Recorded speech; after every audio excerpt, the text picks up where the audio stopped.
To meeting number 40 of the Standing Committee on Foreign Affairs and International Development. Today's meeting is taking place in a hybrid format pursuant to the House Order of June 23, 2022. Members are attending in person in the room and remotely using the Zoom application. I'd like to take a few make a few introductory comments for the benefit of the witnesses and the members. Please wait until I recognize you by name before speaking. For those participating by video conference, click on the microphone icon to activate your mic. Interpretation for those on Zoom is at the bottom of your screen, and you have a choice of either floor, English, or French. And for those in the room, you can use a earpiece and select the desired channel. A reminder that all comments should be addressed through the chair.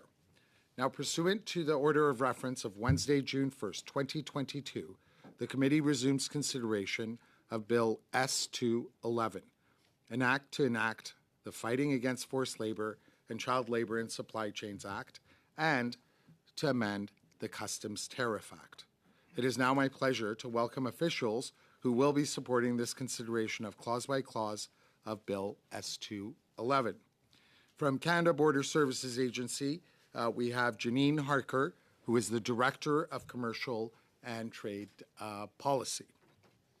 From the Department of Employment and Social Development, we have Rakesh Patri, Director General, International and Intergovernmental Labor Affairs. And we have Bruce Kennedy, Deputy Director, Forced Labor Division, International and Intergovernmental Labor Affairs. From the Department of Finance, we have Karen Lahaye, Senior Advisor and Economist with the International Trade Policy Division. From the Department of Foreign Affairs, Trade and Development, we have David Hutchison, Director General, Trade Portfolio Strategy and Coordination.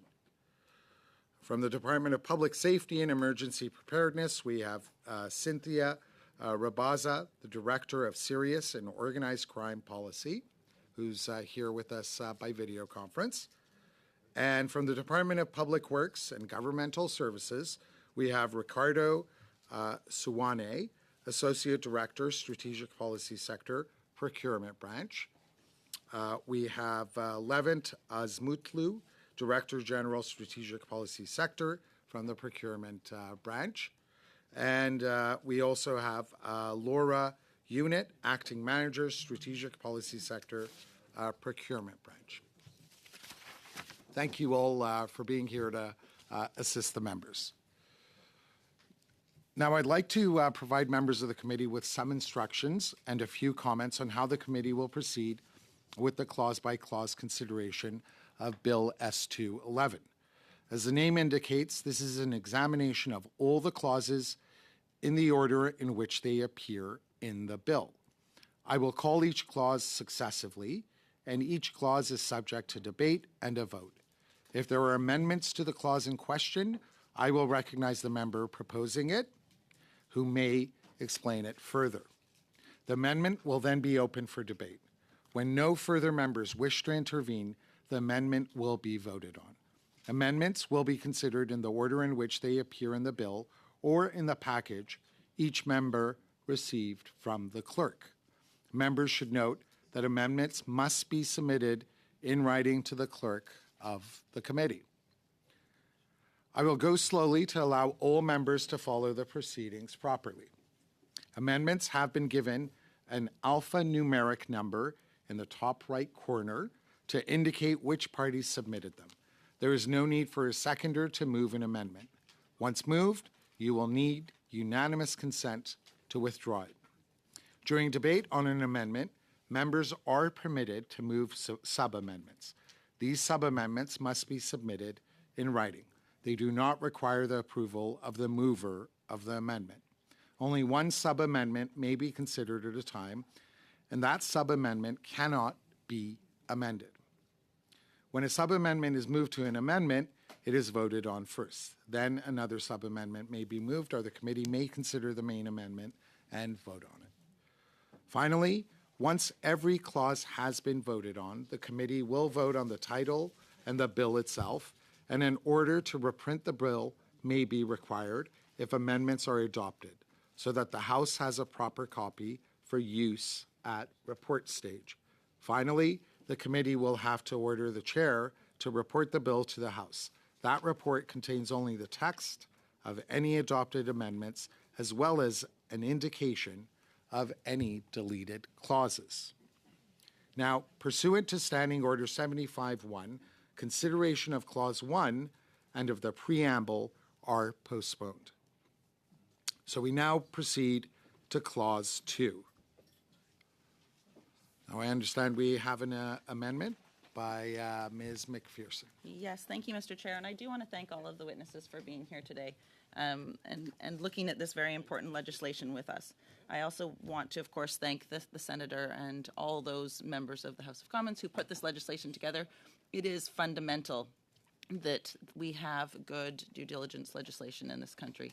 It is part of the minister's mandate letter, and it is vitally important that we get this right. So I have proposed a number of amendments that I will put forward, but the first amendment is that Bill S-211 in Clause 2 be amended, A, by replacing lines 21 to 33 on page 2 with the following. Other unincorporated organizations that is listed on a stock exchange in Canada, has a place of business in Canada, does business in Canada, or has assets in Canada, but does not include a non-profit organization or labor union. And B, by adding the line after 19 on page 3, the following.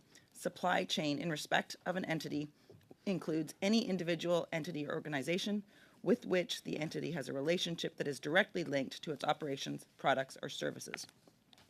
Now, Mr. Speaker, the reason that this is important for me is that this amendment will replace the definition of an entity within the preamble of the bill. And the original definition of entity included businesses that had at least $20 million in assets, generated at least $40 million in revenue, and had at least 250 employees.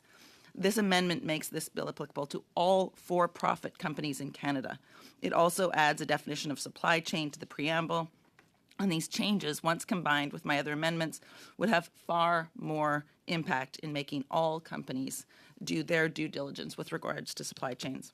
This amendment builds on the testimony that we heard from the Canadian Network for Corporate Accountability last Wednesday, where we heard from Emily Dwyer that the obligation to respect human rights according to the UN Guiding Principles and the OECD guidelines that Canada has called on to apply to companies of all sizes. What we have recommended is that the obligation be placed squarely on all companies, and if there's going to be any exclusions for companies of smaller sizes, that it be done via regulation in low-risk sectors, for example. This legislation should apply to all Canadian companies, Mr. Speaker. That's clear from the testimony we heard, and this amendment would make it so. Thank you. Thank you, Ms. McPherson. We now go to Mr. Jenness. Mr. Chair, just out of respect for the mover, I'll let him speak first, but if you could add me to the list again at the bottom, that'd be great. Thanks. Thank you, Mr. Jenness. Mr. McKay. Thank you, Mr. Jenness, Mr. Chair. I will oppose all the amendments, both on substantive and procedural grounds. But let me start with substantive as opposed to simply procedure. And in some respects, NDP 1 encapsulates why these amendments cannot be supported by this committee. I want to acknowledge the presence of Senator Mylvain Duchesne here, and she and I talked about what the thresholds should be for companies to be captured by this legislation, because this legislation is actually quite onerous. It is a considerable burden on Canadian companies as it currently exists, let alone as Ms. McPherson wishes it to exist. So think about that for a moment. That means small companies up and down Bank Street, out in the suburbs of Scarborough or anywhere else, will be captured by this legislation. And then as you go through the amendments, the burdens of the legislation will start to get layered on those companies. And then after that, the proposal is to assign the enforcement mechanism onto the ombudsperson. I take note that this committee has not heard from the ombudsperson as to whether she would be capable of handling the burdens of this legislation were it amended. But I point out to you, Mr. Speaker, that my friend wishes to turn what is supply chain transparency legislation into due diligence legislation. There are two regimes that have due diligence legislation, France and Germany. The threshold for French companies is 5,000 employees domestically, 10,000 employees internationally. The threshold for Germany is 3,000 employees. My friend is proposing that there be no threshold, not even our modest thresholds for transparency legislation. So, and then in addition, she eliminates from the burdens of the legislation nonprofit organizations and labor unions. Curious, since many labor unions are substantially bigger than a lot of for-profit companies. And it's not as if they don't use goods and services that may have supply chains that are infected by slavery. So I will continue to expand these thoughts over the course of the presentation of these amendments. But I urge colleagues to look at this from the lens of the proprietor of a small business that does $50,000 a year, maybe $100,000 a year. You're capturing massive numbers of companies with this. No legislation in the world covers this kind of this number of companies, whether it's transparency or due diligence. So I just don't know how we could even consider supporting this, especially in light of the limited evidence that is before this committee. This committee has heard one day, 2 hours of evidence from, 4 or 5 witnesses total. That's it, since May. So I do not support this amendment. I urge colleagues not to support the amendment, and I have not got even into the procedural reasons why we won't support this amendment, because if there's any one amendment, it'll go back to the Senate. And if it goes back to the Senate, this legislation may be lost for the purpose, for the balance of this Parliament, because none of us will have any ability to influence the senators. So with that, I will end my remarks. They do apply to the other amendments proposed by my friend, who I hope will still be my friend at the end of this hearing. And I just urge colleagues to look at this from the I would say almost impossible burden that these amendments put upon all corporations. Any corporation, any entity that has, whether it's incorporated or unincorporated, has a place of business in Canada. Read it on its face. Has a place of business. Does any business or has any assets in Canada. Anything. It's captured, and that would be a very difficult burden. Thank you, Mr. Chair. Mr. McKay, we now go to Mr. Genis. Thank you, Mr. Chair. My comments on this amendment will be largely sort of synoptic of my view on this legislation in general, and of my the approach that our side will be taking to amendments in general. We think this is a very good bill. This is a critically important step towards combating the scourge of forced and child labor around the world. We don't think this bill is perfect, or that this bill is should be the final word in terms of what government needs to do when it comes to combating these issues. it is challenging to pass private members' business under the best of circumstances, and minority parliaments are not the best of circumstances. So I think it's important for us to recognize the opportunity that this bill presents, to move forward with that opportunity, but also to not let that dampen our enthusiasm for continuing to challenge the government to take various additional steps in other areas. So I do want to recognize Senator Duchesne's excellent work and the work of Mr. McKay as well. So and we were in the process of considering various amendments. I think there are issues such as a targeted regional approach around certain hotspots where there's very high levels of forced and child labor, and we would welcome additional legislative proposals along those lines. The reality is that if this committee passes any amendment, then this bill will have to go finish its journey in the House and then go back through the Senate with a difficult to predict timeline, and certainly with the risk in a minority parliament of an election at any time. And in order to and I just look at some of the proposals that have been brought forward and some of the amendments that we were considering in advance of this, and said, are any of these things worth seeing the bill not pass at all, or does it make more sense to support this bill without amendment, to let it pass, and then to consider additional proposals that can be brought forward? And our conclusion is that it is better to not see amendments to this bill, to let this bill do its work as it is, and then to build on that work in the future. Also to learn from the experience of this bill being passed. It's been such a long time that people have been talking about this issue, and we haven't seen the passage of legislation.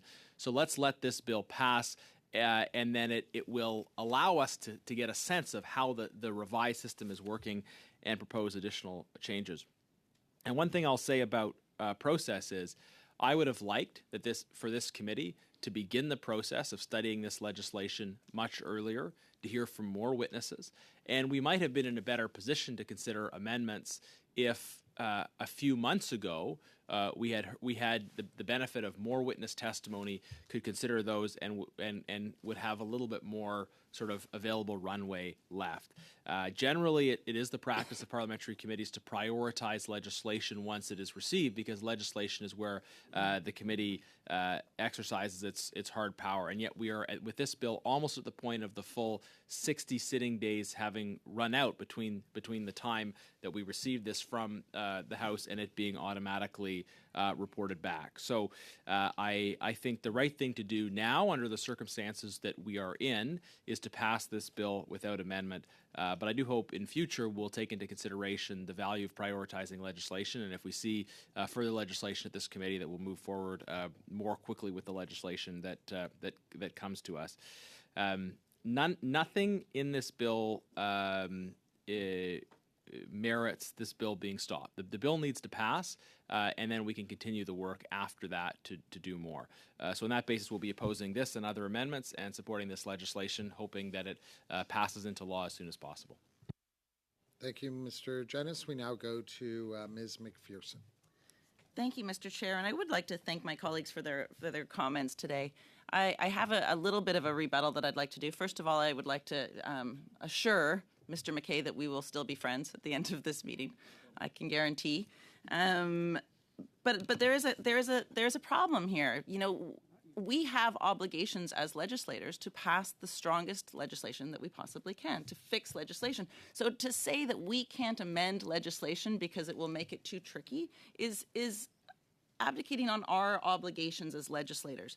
The other thing I would put forward is I completely agree with Mr. McKay that we should have taken more time and looked at more, gotten more testimony on this. However, I did bring forward a motion to extend the study time for this particular bill by 30 days, and the Conservatives and the Liberals voted against it. Mr. Chair. Point of order. Janice. I just remind all members that publicly discussing any proceedings which may or may not have happened in camera is not acceptable. Members are, of course, during in-camera deliberation, welcome to move to go into public, but it is totally unacceptable for people to speak about things that happened in camera. I certainly can say that I brought forward a motion to extend it by 30 days and it was not able to. We are not now in a situation where that is happening.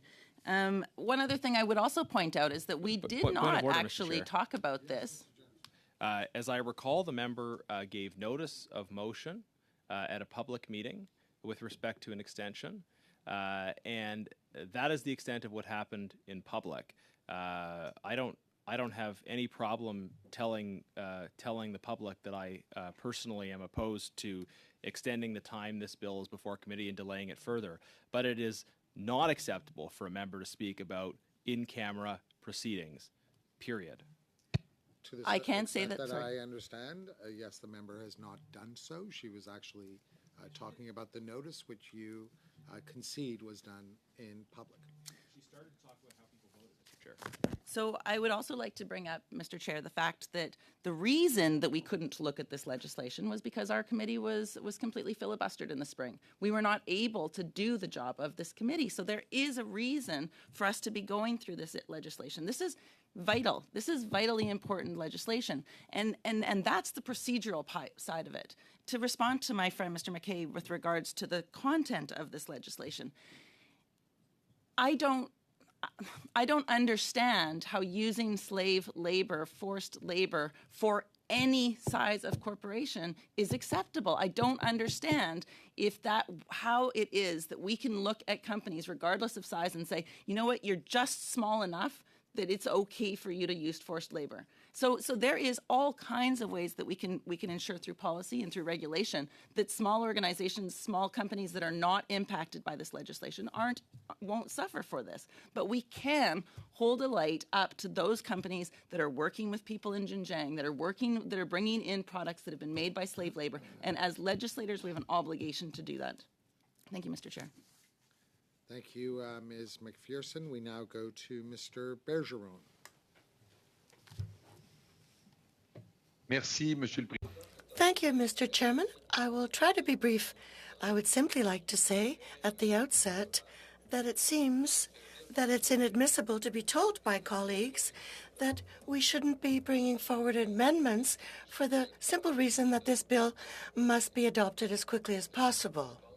I believe that any argument, and we've already heard those arguments here at committee, any argument saying that we've already studied such and such a bill by the past and numerous amendments have been brought to it in the past, I don't think that this argument holds. And I heard Mr. Oliphant say exactly the same thing just a few meetings ago, pertaining to another private member's bill. So it seems to me that this Parliament is a different one, and it is our responsibility as parliamentarians to study the amendments that are put forward to us. However, our colleague from the NDP has come forward with proposals for amendments, and I believe we should study them at face value and decide for each one of them what we wish to do based on their merit, not based on the idea that they should be rejected very quickly so as to be able to pass this legislation as quickly as possible. I salute the fact that Ms. McPherson has taken the time to translate into words some of the concerns that witnesses outlined for us, made us aware of pertaining to this bill. What's unfortunate to my mind is that today we appear to be divided on a bill or on a situation pertaining to our need to intervene. Mr. Bergeron's sound is cutting out. The interpreter apologizes, but missed a few portions of what he stated. So coming back to my NDP colleague, I believe that she took good care in listening and interpreting and translating into words the concerns expressed before us by witnesses. We could, of course, say that there are no divergent opinions with regard to this bill, but we all know that that is utterly false. And this is the very reason why it seems that the minister, based on the mandate letter provided to the minister, does intend to come forward with legislation in this area. All that to say that this bill we have before us seems to be insufficient for various reasons that have been outlined by Ms. McPherson. Pertaining or with regard to this specific amendment, I would have some reservations because the idea here is to broaden, markedly broaden the menu of businesses that would be covered by the bill. I must say that the intent underscoring this amendment is, to my mind, admissible, and I'm telling colleagues, alerting them to the fact that I will be supporting it. Thank you. Thank you, Mr. Bergeron. Yes, Mr. McKay. As hesitant as I am to intervene in the Battle of Alberta, I just want to say to Ms. McPherson, it's never okay to buy slave products, but that's not what we're talking about here. What we're talking about is the disclosure and, if these amendments pass, the additional obligations that any business entity would have with respect to their supply chain. So with that, we can carry this on, or we can call a question. I would urge you to call a question.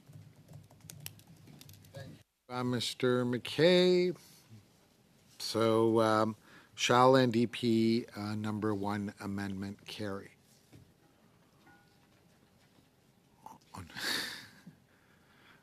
Should we do it on division, or how? You can do it on division or Do the members want us to do it on division or no? You just have to say defeated on division.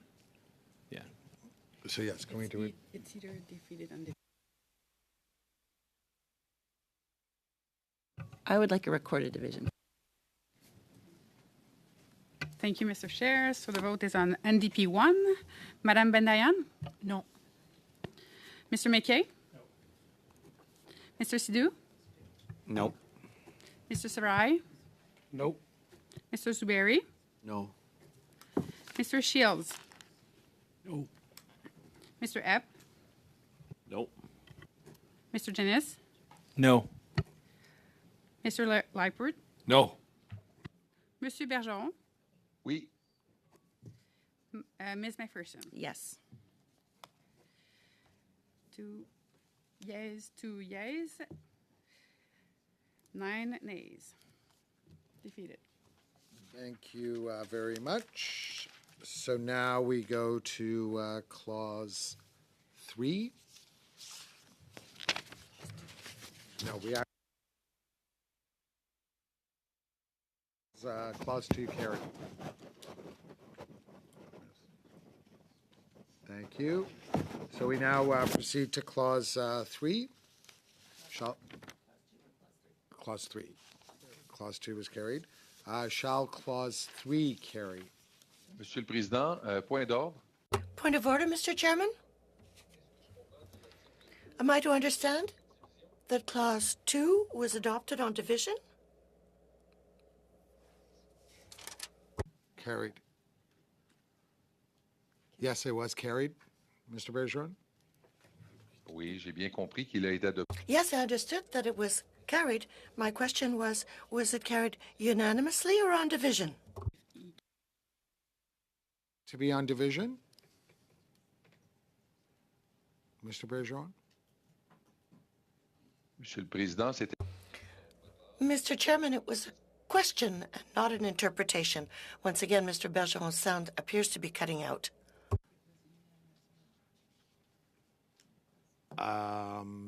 Yes, it was unanimous.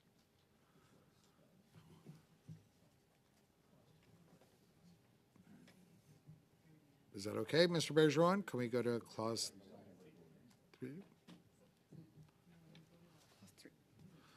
Okay, so shall clause 3 carry? Yes. Yes. Mr. Chair, I would like to speak to these clauses. Ms. McPherson. I can? Yes. So with regards to clause 2, before it carries on division, I think it's important that we actually outline what this clause is and that I can explain my rationale for bringing these clauses forward. Clause 2, it has carried. Okay, number 3 then. Sure. Absolutely. So this particular amendment that I've brought forward is that it be amended by replacing line 23 on page 6 with the following: carry a risk of forced labor or child labor being used. Point of order, Mr. Chair, there's no amendments with respect to Clause 3. Yes, I suspect. Sorry, it's Ms., NDP number 3. No, Yes. but we're not there yet. We're not there yet. Your I'm next getting confused. amendment, Sorry, as you I guys. understand, relates to Clause 11, Ms. McPherson. So if you just say clauses 4 to 10, unless anybody wants to debate them, Sure. Would everyone agree clauses 4 to 10 are carried? okay. On division. Okay. Unanimous consent? Absolutely. Thank you. So we now go to Clause 11. Ms. McPherson, you have the floor. Thank you. I think I'm going to get quite a lot of time to speak today, and that's unfortunate because I have a bit of a raspy voice. For Clause 11, for Article 11, the clause that we are bringing forward, that I'm bringing forward, is that Bill S-211 and Clause 11 be amended by A, replacing line 21 on page 6 with the following: to forced labor and child labor, including its code of conduct, if any. B, by replacing lines 24 and 25 on page 6 with the following, and the steps it is taken to assess and eliminate that risk. C.1, a summary of any reports it received in relation to the use of forced labor or child labor in respect of which there is credible or trustworthy evidence, as well as the steps taken by the entity to remediate each occurrence. C, by adding after line 32 on page 6 the following: any consultations with communities affected by forced labor or child labor. Forgive me as I get through with this voice. This amendment adds to the reporting requirement. It requires a requirement to reference to the code of conduct for each entity, the steps a company has taken to assess and eliminate, not just manage risk or use of forced labor or child labor, a summary of reports of forced or child labor, and including consultations with communities affected by child labor. The language in this amendment was suggested by World Vision Canada, which, as you know, is a child-focused organization that worked on this bill over several years. Despite its support for the bill, World Vision still has ideas on how we can strengthen this important legislation, and they are reflected in this amendment. Given the bill does not meet the standards of due diligence that our witnesses called for, we should adopt this amendment. Thank you, Mr. Chair. Thank you, Ms. McPherson. Mr. McKay. Again, thank you. And clauses 2, NDP 2 and 3 should probably be read together because it is a layering on of the expectations that one would have on due diligence. And so it's an attempt to insert a due diligence regime into what is essentially a transparency bill. And a transparency bill is a different beast altogether. And so Ms. McPherson, to her credit, has outlined what the obligations of a due diligence bill would be. You'd have to have a code of conduct. You'd have to say what steps you've taken to assess and eliminate the risk. You'd have to consult with communities that are affected by forced labor or child labor.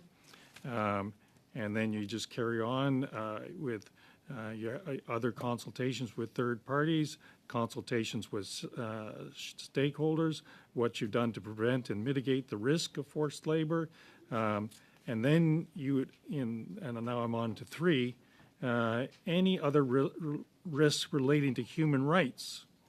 So you've added, again, you've gone from the risk or the problems that you might find in your supply chain with respect to slave labor, and you are now adding on a whole regime of human rights that you have identified, what those rights, what those things might be is anybody's guess. And then you have to put in mechanisms that you put in place for efficient and expeditious handling of the information. And then you have to summarize all of the complaints and the grievances. And you have to ensure that there's no reprisal taken against any employee, for instance, for a whistleblower.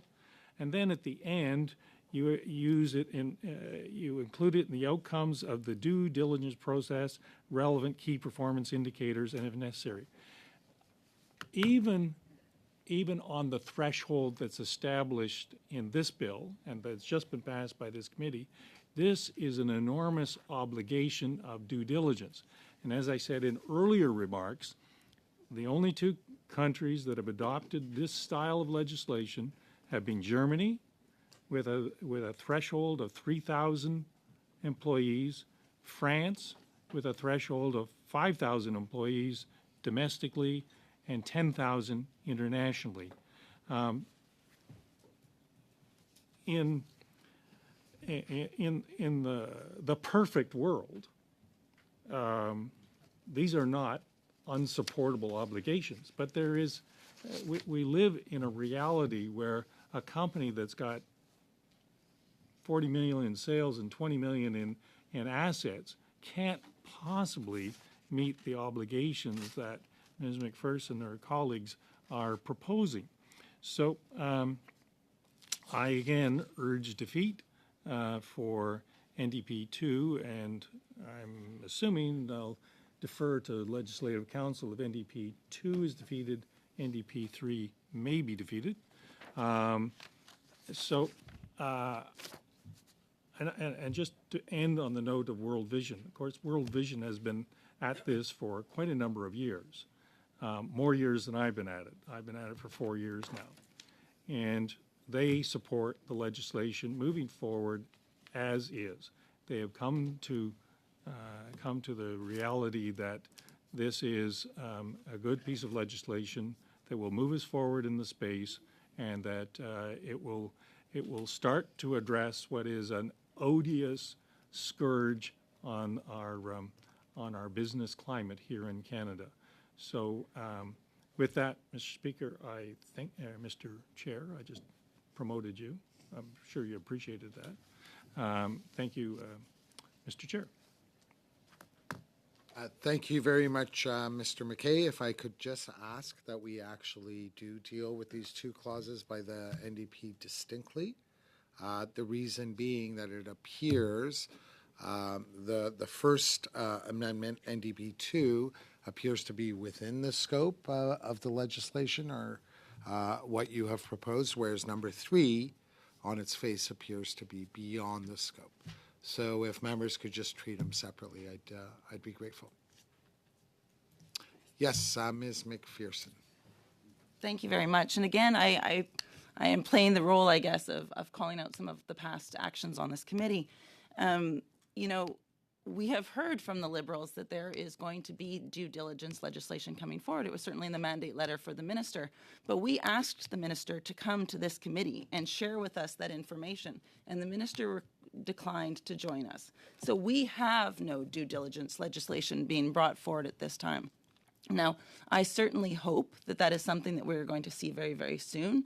But I think at this point, we have this piece of legislation that is looking at making sure that forced labor and slave labor are not in supply chains of Canadian companies. That is not a high bar. We have all kinds of tools that we can use to ensure that companies that are not high risk will not be impacted. We have all kinds of ways to ensure that we are not disproportionately hurting corporations that are not impacted. But I will say it again, which one of us in this place could look in the face of a woman in Xinjiang and say the company was too small? Sorry, we're taking your slave labor, but the company was too small for us to care about you. That's outrageous. That's an outrageous way to look at due diligence legislation, outrageous way to look at any forced labor legislation. And you know, we speak about the idea of human rights. Human rights doesn't have a size. Human rights doesn't have a threshold. Human rights are human rights. I've said it before, I'll say it again. So from my perspective, I think of the impacted communities. I think of how in Alberta, for example, we used to have coal mining companies that would slide under the threshold. They'd make sure that they were just under the threshold so it didn't impact they didn't trigger the federal oversight. This is setting up legislation that will make sure that organizations, that companies slide under that threshold so they can continue to use forced labor and slave labor and child labor within their supply chains, and it's completely inappropriate. Yes, Mr. McKay. Again, I don't want to belabor the point, but had I known that NDP 3 was beyond the scope, I probably wouldn't have incorporated it into my remarks. But the two, had it been within the scope, it certainly would have been a building of concerns. I think that what is really outrageous is that if this bill fails to pass or has amendments which send it back off to the other place where other bad things start to happen, then that will be much more difficult for the person that you're looking at in Xinjiang. And I just wanted to clarify the point that Ms. McPherson raised about the minister's mandate letter. I read that mandate letter. It says nothing about due diligence. And so I don't think that that is with greatest respect, a valid argument.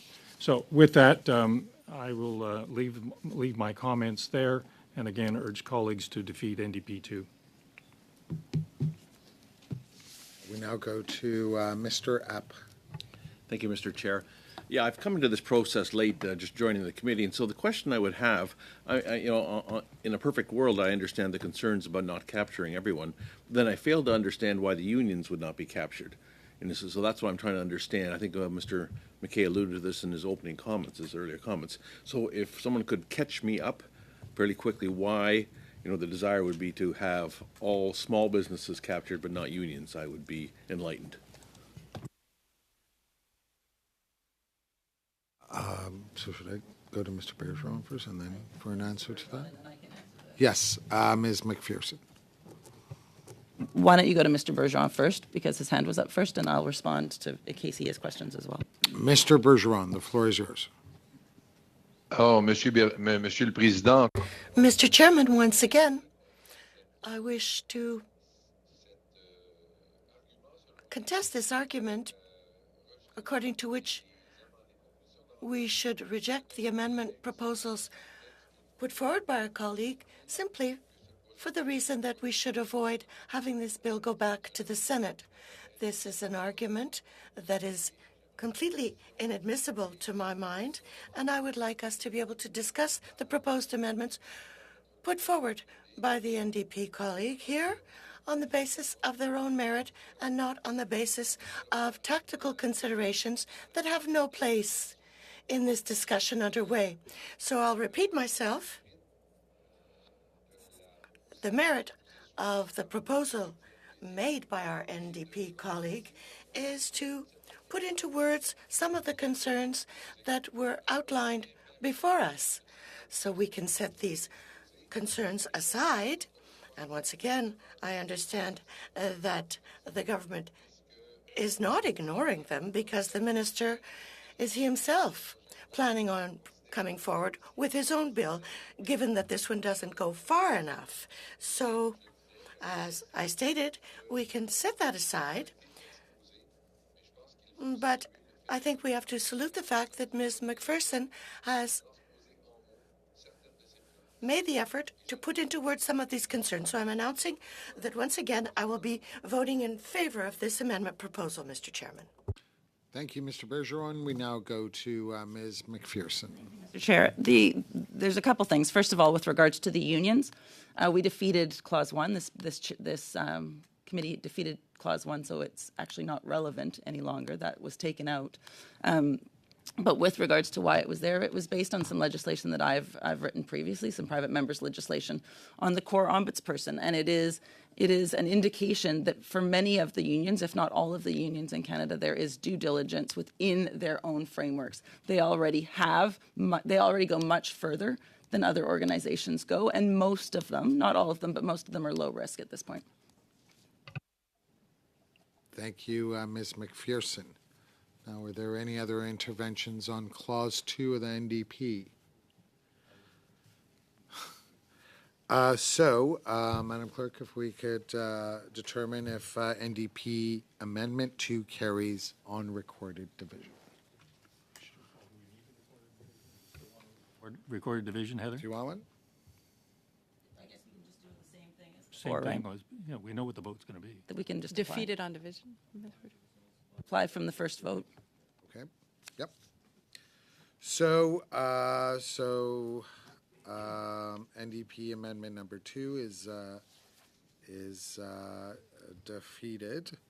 We now go to NDP Amendment number 3, which also relates to Clause 11.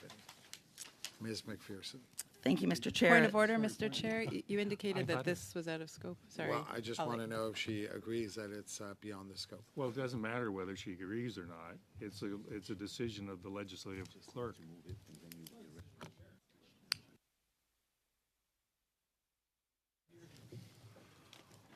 Yes, Ms. McPherson. You have Well, to Mr. move it? Pardon me? Do you care to move amendment number 3? I do care to move number 3, and I would like, if you wouldn't mind, Mr. Chair, explaining to me why this would be out of scope, and perhaps explaining why human rights would not be considered on forced labor and child labor legislation. Thank you for that. So yes, I'd like to rule that Bill S211 enacts the Fighting Against Forced Labor and Child Labor in Supply Chains Act, which imposes on certain private sector entities an obligation to report on the measures they take to prevent and reduce the risk that forced labor or child labor is used by them or in their supply chains. Amended NDP 3 seeks to require additional information to be included in the report, such as information on risks relating to human rights that the entity identified and the steps it has taken to give priority to, and addresses those risks, which is not envisioned in the bill as adopted by the House at second reading.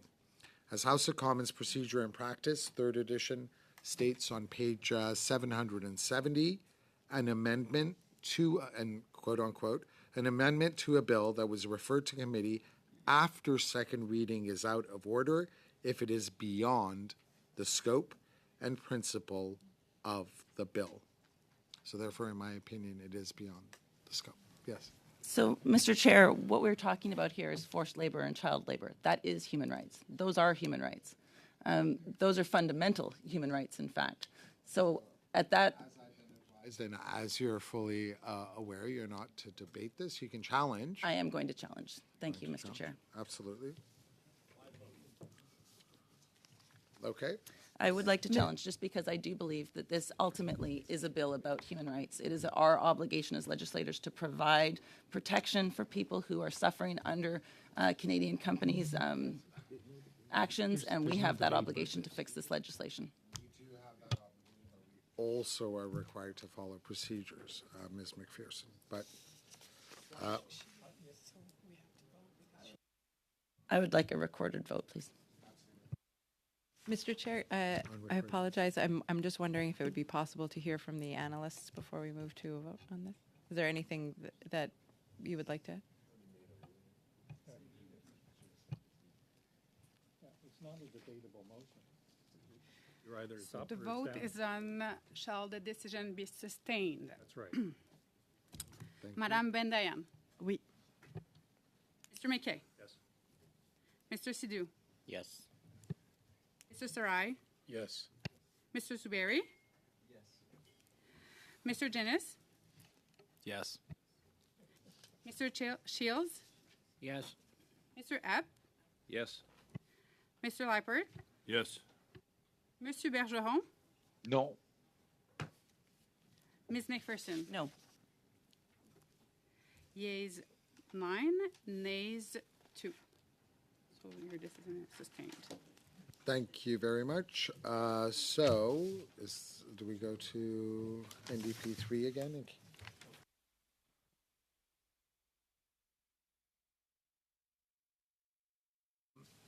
Shall clause 11 carry? Yes? We don't need to do this on.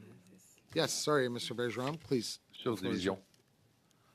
On division. Oui. Yes. Recorded on division. Please. It's just on division. On division.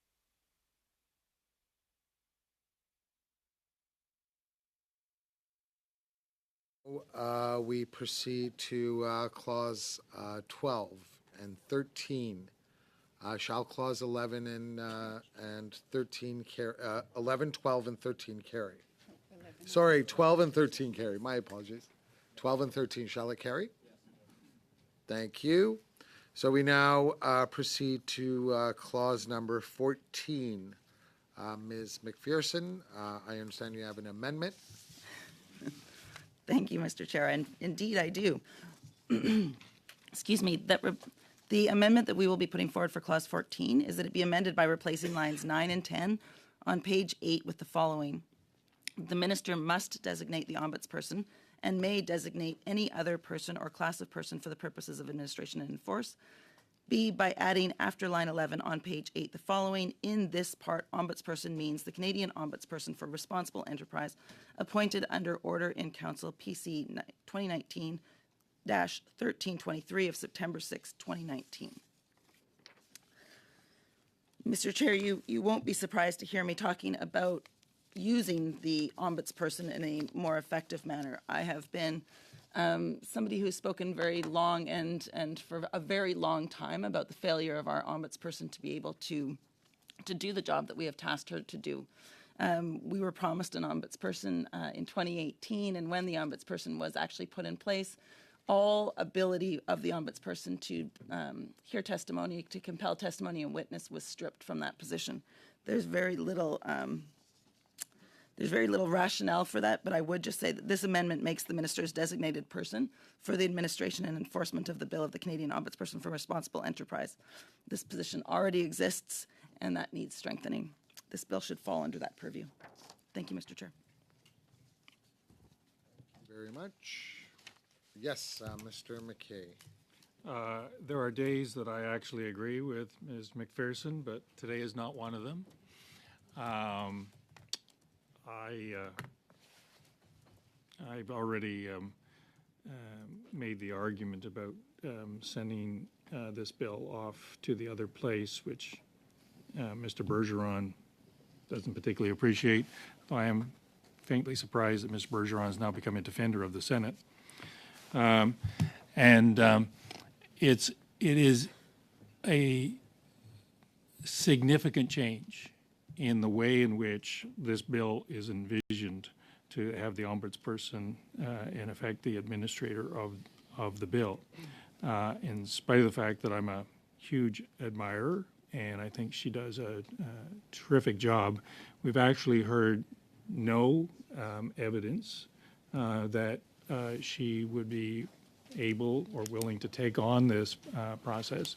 And it is a significant change in direction, and in other circumstances might actually be a welcome change in direction.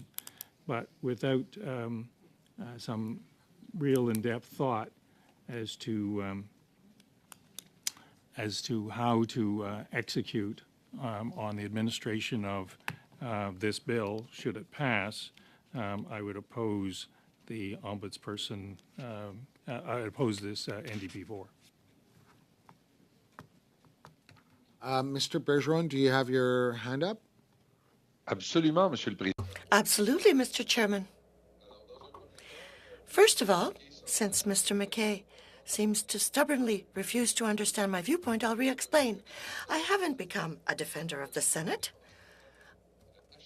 I'm a devoted defender of the powers of the House of Commons. But I believe that the House of Commons is abdicating here while putting aside its duty and obligation to study what it has before it, simply for the bill to be able to be sent as quickly as possible to the Senate. And it's because of the fact that I respect this House of Commons and that I respect its responsibilities and that I respect its powers and authorities conferred to it that I deem it is our duty to study these amendments seriously and not bend to this temptation to move as quickly as possible simply in order for the bill to pass. If the hearings that we held weren't simply cosmetic in nature or theatrical, and had we or did we really truly want to take into account the views outlined before us, then I think that we once again must salute the work done by Ms. McPherson to translate, to put into words, transpose into words some of the concerns communicated to us during these hearings, despite the fact that every day, everyone here today wants to pretend that everything we've heard questioning this bill is not to be taken into account. Hear me, Mr. Chairman, when I say that this bill has merits. But what we're saying is that if this bill is carried as is, then the example that we have based upon other experiences is such that we might not go further. But we must go further, and what Ms. McPherson is proposing is that we do go forward further. I think we've unanimously agreed that the ombudsman position that was created to resolve a certain number of problems, or at least to exercise some control over the activity of mining companies in foreign countries, internationally, well, is not fully playing his role. We have to give the Ombudsman greater powers, and what Ms. McPherson is proposing is that instead of referring to just any person, well, it could be just anybody. So instead of saying in French, toute personne, the idea here is to give this responsibility specifically to the Ombudsman so that instead of having a purely symbolic role, there is a role that will be robust and effective. So for this reason, once again, I intend to support Ms. McPherson's amendment. Thank you, Mr. Bergeron. We now go to Ms. McPherson. Thank you, Mr. Chair. And I agree very much with my colleague, Mr. Bergeron. It appears to me that some of the argument for why we are not looking clause by clause at this bill and putting forward amendments is because it is an inconvenience. And I have to say, this is our job, is to try to take legislation that comes to our committee and do it better. I would have very much appreciated the opportunity to hear from the Corps, but of course, the opportunity to extend the time that we looked at this bill was not something that came forward. I would have very much appreciated looking at this bill in the spring, but the Conservatives filibustered our committee for hours and hours and hours on end. So with all due respect, we have to do clause by clause because it is literally the only part of our job that this committee has been able to complete. Now, with regards to the ombudsperson, I will very much disagree with Mr. McKay on the job that the ombudsperson is doing. At this point, we have an ombudsperson who has been stripped of all her ability to do a good job. She has not been doing what needs to be done to protect impacted communities around the world. She has done very little to protect people in Indonesia, Peru, Guatemala, all around the world, where Canadian mining companies are causing untold grief, untold suffering, environmental degradation. And this government has not stood up and said, you're not allowed to do that. You're not allowed to do that work flying our flag. So I would assume that the ombudsperson, who I would think really wants to do this work and has been hampered by the Liberal government, would be very keen on having another opportunity to do the work that she has been asked to do by giving her more things that she actually can be working on. Ultimately, what we need to do is fix the bill, make the bill so there are not loopholes for Canadian companies to get out of, and this is one of the ways we can do it. Instead of a symbolic gesture by the Liberal government, instead of all the right words and none of the action, this is a way we can take action. You, Ms. McPherson. Mr. Jennis. Chair, just very briefly on a very narrow point. During the debate that we had in May and June, we repeatedly sought to adjourn that debate so that we could proceed to other matters, and our efforts to adjourn that debate were not supported. So we could have actually studied this in May and June as well, and we would have been happy to do that, which is one reason why we at the time moved to adjourn the debate that we were having, given that my colleague has referred to this matter twice. I thought it was important to correct the record. Thank you. Thank you, Mr. Jennis. Any further interventions? So now if we could go to NDP Amendment 4, shall it carry? Recorded division? Sorry. Can we record the amendment in 5? Amendment in 5. NDP 5. We're still on 4.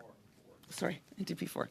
I've got a lot of paper here, and So you want it on recorded I would like a division? recorded vote on these amendments, Okay, actually. we have it recorded. Thank you, Mr. Chair. So, Madame Bendayan? No. Mr. McKay? Mr. Sidhu? No. Mr. Sarai? Nope. Mr. Zuberi? Mr. Jennis? No. Mr. Shields? No. Mr. Epp? No. Mr. Lippert? No. Monsieur Bergeron? Oui. Ms. McPherson? Yes. Yeas 2, nays 9, defeated. Thank you very much. So shall clause 14 carry? On division? Thank you. So now we proceed to clauses 15, 16, 17. Are they carried? Shall they carry? For all three of those provisions? Yes, thank you very much. So we now go to clause 18. Ms. McPherson, I understand you'd like to move an amendment? Thank you, Mr. Chair. And while I would really like to be able to read this amendment, as you can tell, my voice is not going to make it. So I'm sorry, just a point of order. According to my sheet, the new proposed clause is 18.1, which is after clause 18. So we need to consider clause 18. Sorry to interrupt, but I think that's where we are. You are absolutely correct, Mr. Jennis. Thank you. And also, as a point of order, just as after Ms. McPherson presents her amendment, I'd like to hear from the clerk as to whether this, clerk, through you, of course, Mr. Chair, as to whether this amendment is, can stand.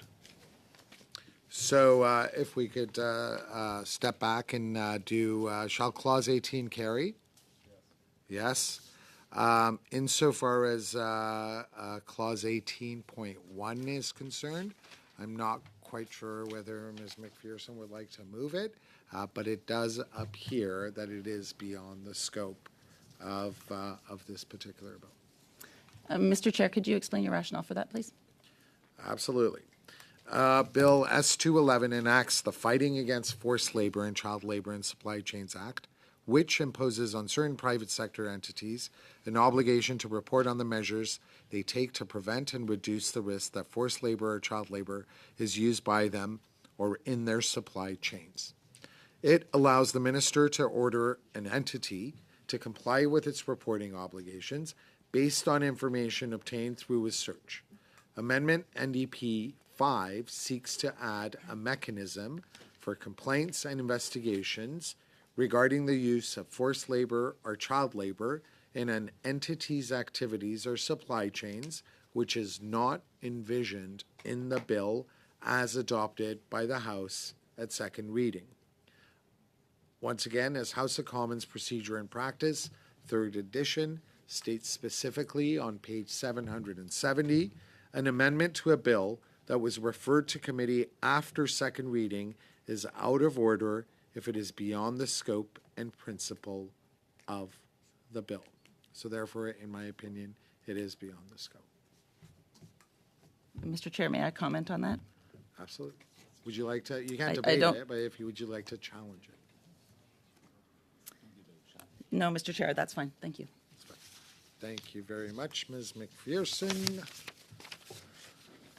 Okay.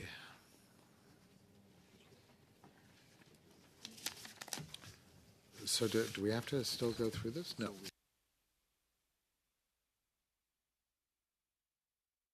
So if we could now go to clauses 19, 20, and 21, should these three clauses carry?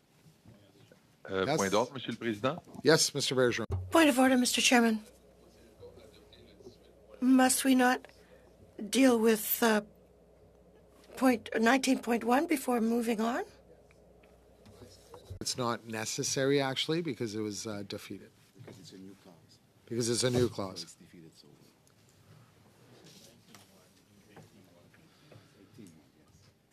That was 18-1, yes. Oh, absolutely. Mr. McKay has pointed out that perhaps this misunderstanding is because you understand 19-1 to be 18-1. Is that right? 18-1 to be 19-1. The other way around. My apologies, Mr. Bergeron. Okay, so we now go, so those three are carried, correct? So we now go to new clause 21.1. I understand, Ms. McPherson, that you'd like to move an amendment. Yes, and this one is very short, so I think I can get through it. And also, I strongly hope that some of my colleagues will be voting with me on this amendment. This is an amendment that came by SHARE, the Shareholders Association for Research and Education. And it is that Bill S-211 be amended by adding after line 34 on page 10 the following new clause. If an offense under this act is committed or continues on more than one day, it constitutes a separate offense for each day on which it is committed or continued. Bill S-211's current fines for noncompliance, $250,000, are not likely to be sufficient in ensuring compliance, particularly among large corporations.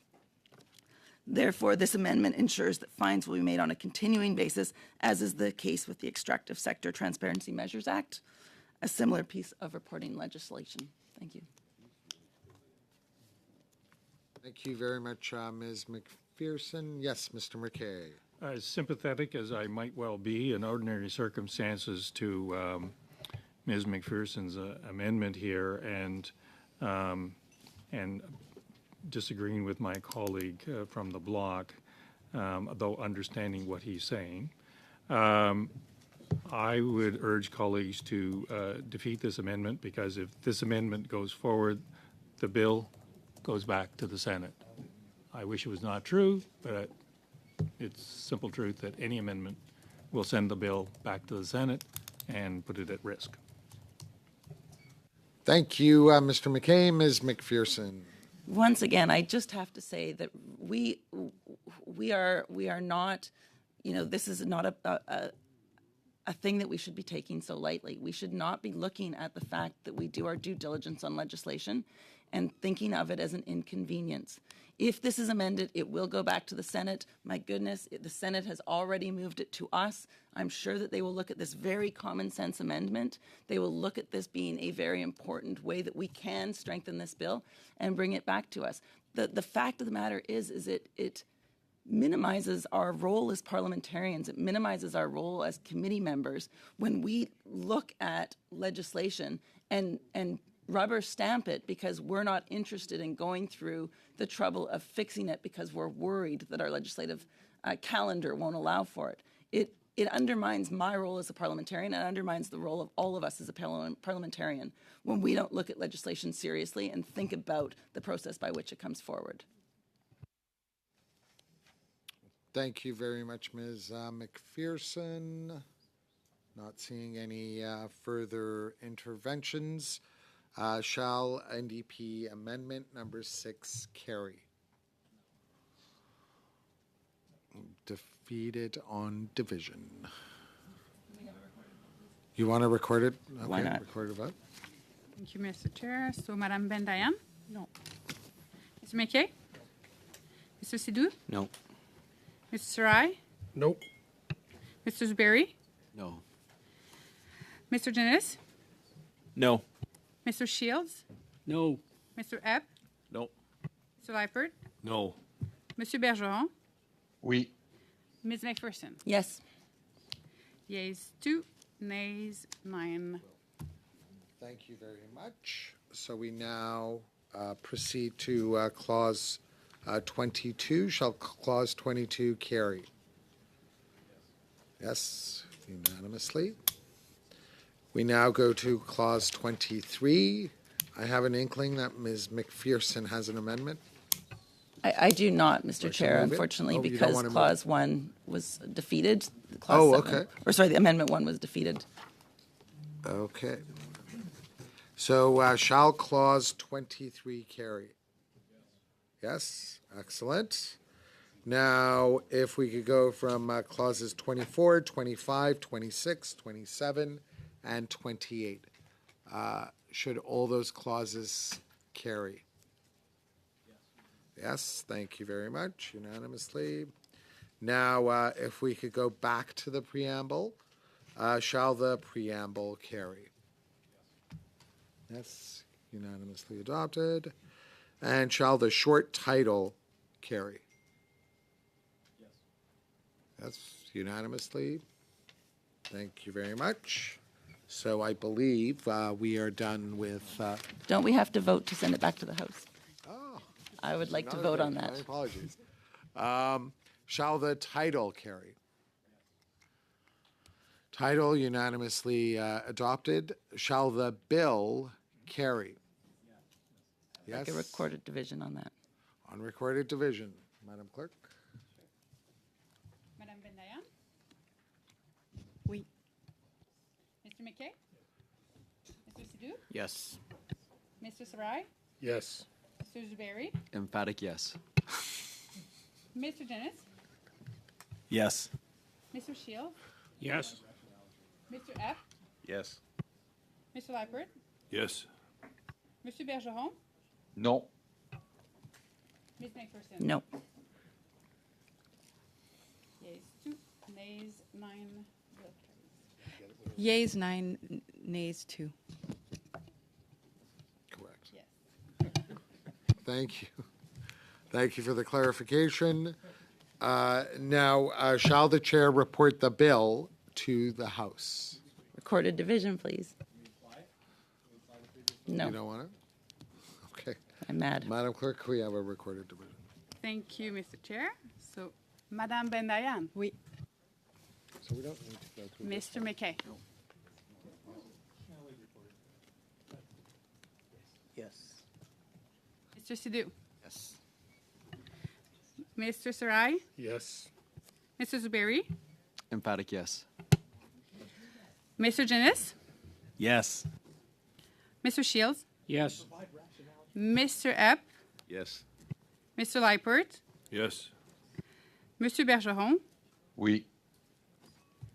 Ms. McPherson? No. Yeas 10, nays 1. Thank you very much. Now, allow me to thank all the officials for having made themselves available so they could assist us in scrutinizing this bill. Yes, Mr. McKay. I don't want to interrupt your thanks, but if after your thanks that I would also endorse, I'd like to say something, please. For sure. So thank you very, very much for giving generously of your time. Our apologies that we did not lean in and ask for any clarification on any of the clauses, but you nonetheless were incredibly helpful in terms of showing up and making yourselves available. So we had that certainty that we're going about this in the right fashion. Now, Mr. McKay. Thank you, Mr. Chair, and I want to thank colleagues for their participation, even when we disagree. I hope we are still civil with each other. I think we are still civil with each other. And I want to particularly commend Ms. McPherson for the ideas that she's put forward. In other circumstances, I certainly would be very supportive of many of those ideas. And I rather hope that that we can see the government move forward with with legislation such as has been described. And I hope by this time colleagues, particular colleagues who voted against this bill, understand the rationale that I put forward. I just want to end with a story I mentioned to my colleagues on the Liberal side earlier today.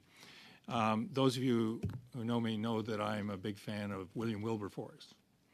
William Wilberforce is probably the greatest legislator in the British Westminster system ever. And he is the principal person responsible for the abolition of slavery in the British Empire. Slavery was the basis for the wealth of the British Empire for years. And he tried to get slavery abolished literally for years, and well over 20 years. And he tried many times directly. And the way in which that came about was that he got the slave trade abolished, therefore devaluing the entire wealth on which slaves were built, and which the British Empire was built. And because he succeeded in abolishing the slave trade, slavery itself was ultimately abolished in the British Empire. In some respects, a little bit, very tiny bit, is what we're doing today. Today is tactics to move towards the larger goal of expunging slavery from the supply chain of our nation. It is a scourge on our nation that we use the products of slaves. It is a scourge on each one of us that we use the products of slaves. And I'm rather hoping that in the course of this Parliament, that this committee in particular, but colleagues generally, will see to it that we move further forward so that our wealth is not based upon the work and product of slaves. So I realize, Mr. Speaker, that I'm not, Mr. Chair, that I'm not overly prone to giving philosophical and political rationales for what we're doing here today, because sometimes we forget. But sometimes you have to do indirectly what you can't get done directly. So today we did somewhat indirectly what we would ultimately get to directly. So thank you for that moment. Thank you. Can we dismiss the officials, Ms. Ben-Dayan, before? Sure. Yes, thank you very, very much for your time.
We might as well suspend for a few minutes just to give everyone a chance to. Mr. Chair, my suggestion was going to be that we proceed to consideration of the draft Ukraine report. You don't have you don't have the floor. Yes. I have the floor, and I don't understand so we're if we are still. Is the meeting still ongoing, Mr. Chair? Or are we suspended? We're just suspending for 3 minutes. Can we just make the decision beforehand so that we can suspend and?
If we can resume, and before I go to Ms. Bentayan, I was just wondering if we can adopt the detailed budget that was submitted by the subcommittee and was distributed to all of us on Friday, November 25th.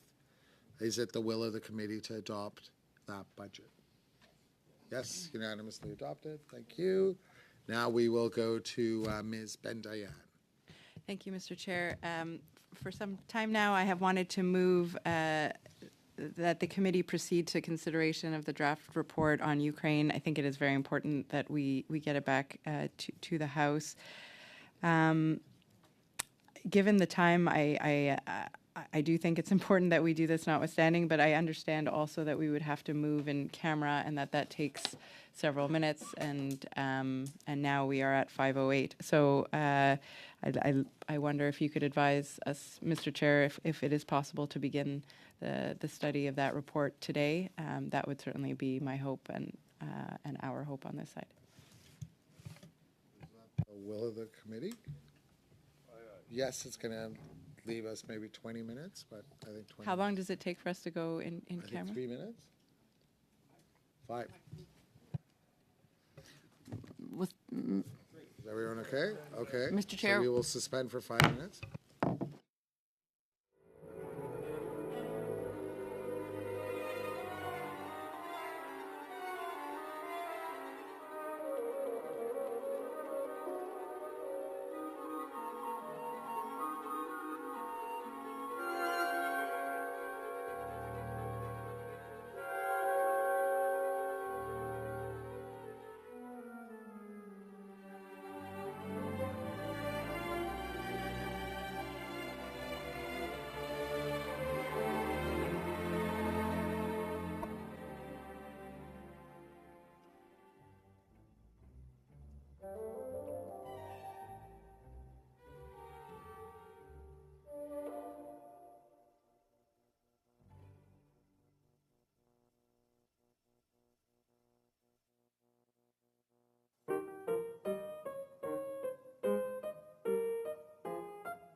Thank you.